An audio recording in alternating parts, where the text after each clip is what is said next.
Vamos para a próxima.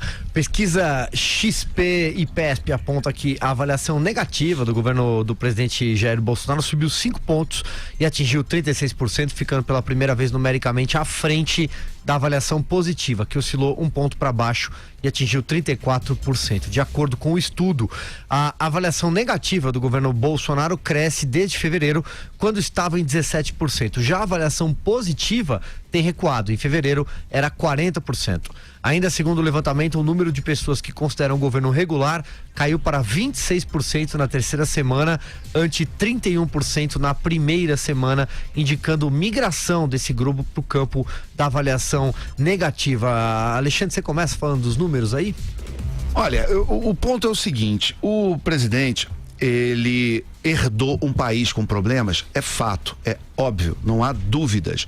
Agora, eu estava ouvindo, ele está em Pernambuco hoje, né? Ele está fazendo uma viagem no Nordeste, e eu estava ouvindo também a declaração que ele estava fazendo. Está lá em Pernambuco, terra da família do meu pai, enfim, meu querido Pernambuco. E ele estava de novo voltando a esse tema de que ele tem uma missão divina. Ele inclusive se emocionou falando, enfim, é claro, ele passou realmente por uma situação de limite de vida. Ele sofreu um atentado, uma coisa terrível, que conta com a minha total solidariedade, uma coisa realmente horrorosa. Mas nós temos 5 meses de governo, nós temos problemas econômicos muito graves, em grande parte, praticamente tudo pode ser ainda explicado pela herança que ele recebeu. Ele recebeu realmente um país com problemas enormes. Agora, o que o Brasil espera do seu líder, do seu presidente? Que ele lidere a nação. Ele diga: olha, nós temos um problema, o problema é enorme, eu herdei essa situação específica, o que nós estamos fazendo para melhorar essa situação é isso, nós vamos demorar tanto tempo para resolver, conto com a união, o apoio de vocês, para que a gente continue caminhando. O papel do líder da nação.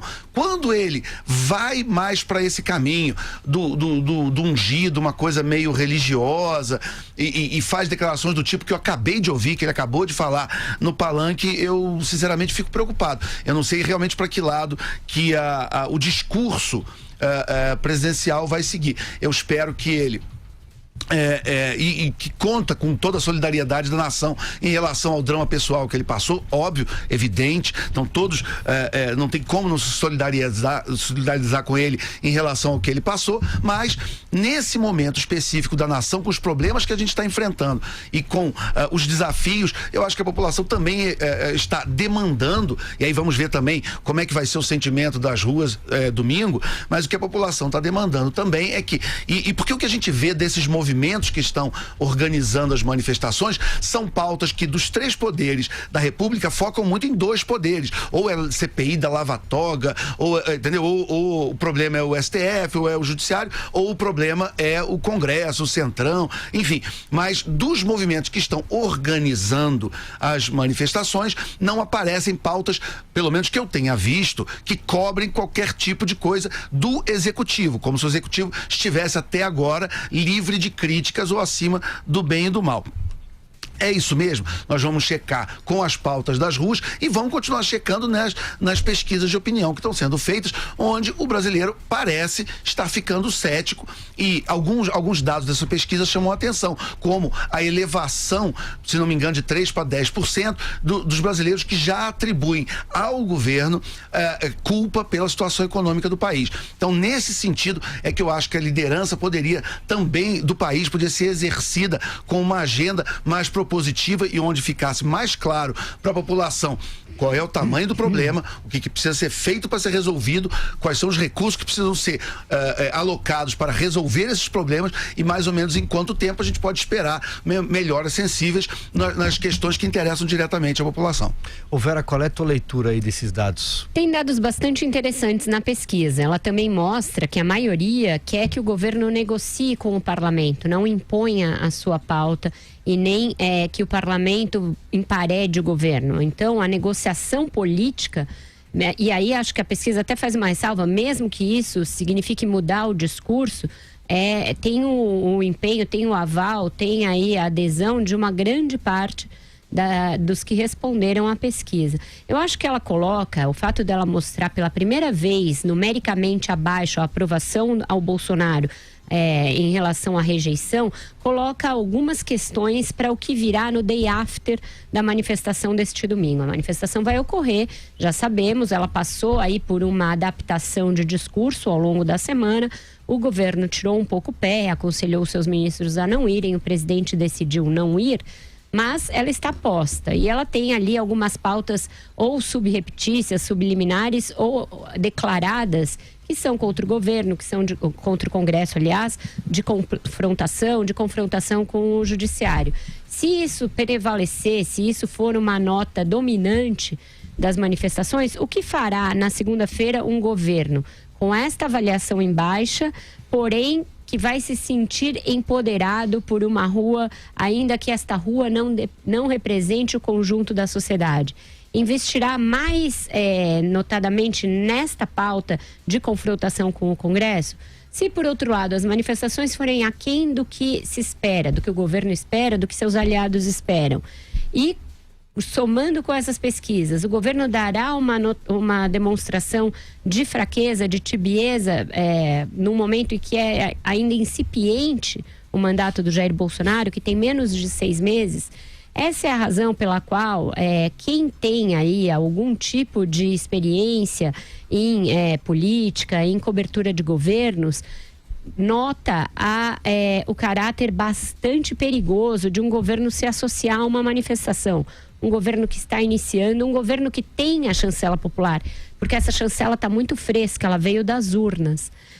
Ao você se associar desta maneira a uma manifestação cuja pauta você não controla totalmente, você fica um pouco refém do resultado do que der essa manifestação. Então, vai ser muito importante a gente acompanhar domingo. A Jovem Pan vai fazer uma cobertura especial. Vamos estar todos nós aqui participando. Na segunda-feira, a gente vai fazer o rescaldo disso, porque tem muitas variáveis a serem analisadas. E, além disso, tem uma outra manifestação marcada para o dia 30, portanto, pouquíssimos dias depois, num dia de semana, que também tende a ser grande, que é um eco da manifestação do dia 15 e que vai ser estranho se o presidente condenar, se ele criticar, se ele disser que é formada por idiotas úteis, poucos dias depois de ter havido uma de apoio ao governo. Então, todas essas coisas deveriam ser analisadas por quem faz política e não só o voluntarismo e a vontade do conflito permanente. O Andreasa tá doido pra chamar o break lá. Vai lá, Andreasa. Não, break não, tô doido pra falar. É pra chamar o Blake? Blake não, break. Vai, Cebolinha, chama o Blake aí. Pode falar, mas depois chama o break. Pra chamar o break? Ficou bonitinho. Não, tá bom. É rapidinho. Que é o seguinte, pessoal, eu ouvindo a Vera cantar, me lembrei daquela musiquinha, né? Se essa rua fosse minha. Porque o presidente saiu com chancela popular, eleito de maneira retumbante, gloriosamente, mas a chancela é a seguinte: ganhou a eleição, filhão, resolve o problema, governa. A eleição acabou, a campanha acabou. O povo não aguenta ser chamado à responsabilidade. Essa responsabilidade não é do povo. O povo votou. Quer que governe, que dê resultado, que faça o que tem de ser feito. Aí o sujeito acabou de ganhar a eleição, 5 meses de governo, e tá chamando o povo para defendê-lo do ataque das corporações e do establishment maldito, eu sou vítima. Ninguém aguenta isso.